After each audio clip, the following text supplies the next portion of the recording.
शाही, ये हिटलर शाही, पत्रकार एकता, पत्रकार एकता, अभी तो ये लड़ाई है, आगे और लड़ाई है, अभी तो ये लड़ाई है, आगे और लड़ाई है, अभी तो ये लड़ाई है, आगे और लड़ाई। नमस्कार दोस्तों, मैं प्रशांत कुलश्रेष्ठ बीके न्यूज के माध्यम से आप लोगों के सामने फिर मौजूद हूँ। जी हाँ, आप मुझे देखते रहते हैं जिले के जन मुद्दों पे, किसी आलेदारी के इंटरव्यू पे या किसी भी जन समस्या पे, लेकिन आज हम मौजूद हैं अपने ही पत्रकार बंधु जो हमारे साथी हैं, उनका जब शोषण होता है, जो सोसाइटी की आवाज बनते हैं और सोसाइटी के लिए 24/7 तत्पर खड़े रहते हैं, लेकिन उनका ही जब शोषण होता है कुछ गुंडे तत्वों द्वारा, उन्हीं को लेकर आज हमारे पत्रकार साथियों ने एक यहाँ पर एक प्रेस वार्ता का आयोजन किया है। हम जानेंगे पूरा प्रकरण क्या है। इसे प्रेस वार्ता ना कह सकते हैं कि हमारा रोष है जो गुंडे प्रवृत्ति के लोग हैं उनके प्रति। हम जानेंगे पूरा प्रक्रिया क्या है और पूरी मोटर सप्लाई क्या है।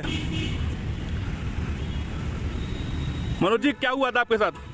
अभी 2 दिन पहले एक डेलीगेशन आया था मेडिकल कॉलेज में, वहाँ पर सभी पत्रकार कवरेज कर रहे थे और ऐसे में कुछ गुंडा प्रवृत्ति के लोग 6 बार के हारे हुए विधायकी का दावा भरते हैं, लेकिन हर बार चुनाव बुरी तरीके से हार जाते हैं।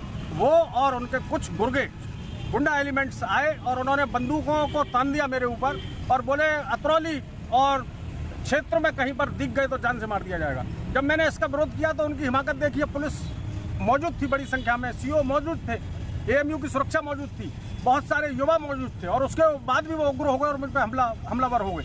अगर पुलिस और अन्य लोग नहीं होते तो शायद बड़ी समस्या हो जाती है हमारे लिए। मनोज जी, जैसे कि हमारे मुख्यमंत्री जी प्रदेश के कहते हैं कि पत्रकारों की सुरक्षा को सबसे पहले तवज्जो दी जानी चाहिए, चतुर्थ स्तंभ होता है, उसको देखते हुए आपने क्या गुहार लगाते हैं प्रशासन से?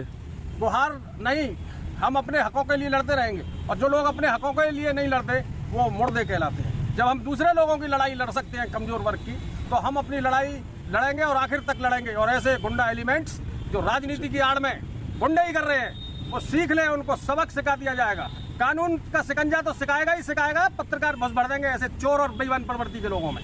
हमारे साथ कुछ और पत्रकार साथी भी हैं प्रेस क्लब से, हम उनसे भी जानेंगे। सुंदर जी, जैसे कि आप हमेशा जन मुद्दे उठाते हैं, हमारे पत्रकार साथियों का जो शोषण हो रहा है उसको देखते हुए आप क्या कहेंगे? देखिए, ये घटना दरअसल 2 दिन पुरानी है। रामजीलाल सुमन समाजवादी पार्टी के राज्यसभा सांसद हैं और अलीगढ़ में 4 युवकों के साथ मारपीट की घटना हुई थी। उनसे वो हालचाल जानने के लिए मेडिकल कॉलेज आए थे, तो वहीं हमारे जो स्वतंत्र फोटो जर्नलिस्ट मनोज अलीगढ़ी जी हैं जो तमाम समाज के मुद्दों को उठाने का काम करते हैं, ये भी वहाँ कवरेज करने के लिए पहुँचे थे।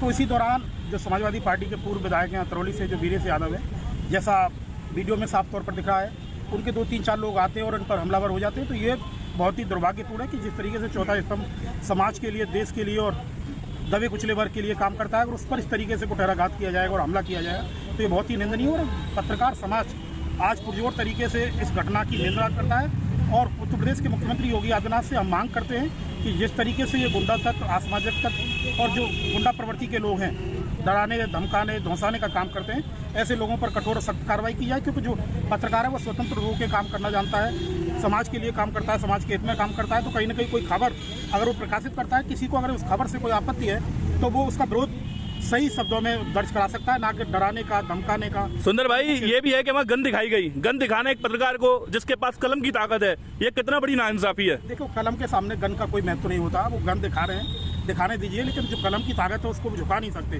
कलम की वो ताकत होती है, कितनी बंदूकों की जो गोलियां हैं वो मिस हो जाती है, लेकिन जब कलम की ताकत होती है और कलम जब लिखने का काम करती है तो वो बंदूक और जो गोलियां हैं वो कहीं दूर दूर तक दिखाई नहीं देती है। तो हम इन ना तो बंदूकों से डरने वाले हैं, ना इन गोलियों से डरने वाले।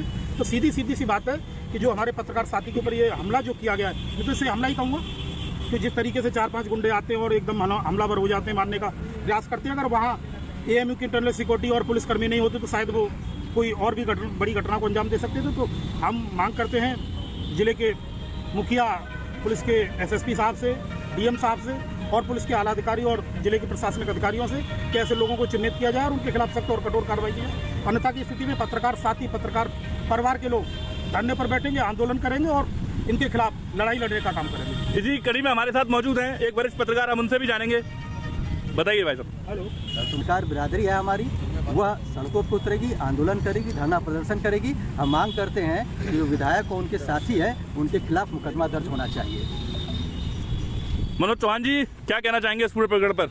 मैं ये कहूँगा कि हमारे पत्रकार साथी के साथ जो भी घटना हुई है और जैसे हुई है, हम उसकी घोर निंदा करते हैं और हमेशा करते रहेंगे।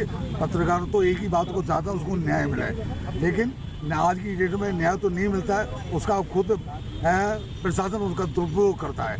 कैसे एक तरफ हमारे उत्तर प्रदेश के मुख्यमंत्री ये वादा करते हैं कि कोई भी पत्रकार के साथ घटना होती है तो हम उसमें कड़ा निर्णय लेंगे, ठोस कार्रवाई का आश्वासन देते हैं, लेकिन आज तक ऐसा कुछ भी कहीं नहीं होता है। एक हमारा चौथा स्तंभ है और पत्रकार साथी एक जमीनी स्तर से आवाज़ उठाते हैं और उन्हीं पत्रकारों के साथ में ये शोषण हो रहा है, तो ये बहुत ही निंदनीय है। तो हम ये बिल्कुल भी बर्दाश्त नहीं करेंगे।